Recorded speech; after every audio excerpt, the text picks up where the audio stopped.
ишенбегендерге баягы элдер жөн эле голос жөнөтүп атат деп ойлобосун.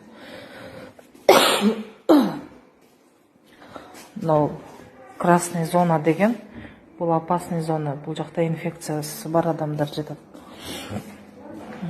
Мына бул жакта памперс менен жаткан адамдар кыйналып. Алышка кемпирлер көбүнчө памперс менен жатышат. Анткени өзүлөрү дем мен жаткан палата.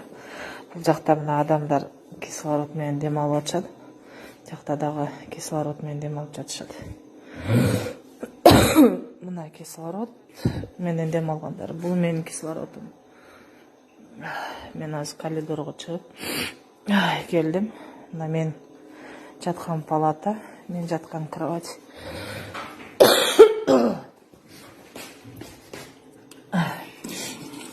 Ошо туугандар, үйдөн чыкпай отурсаңыздар, сураныч. Бул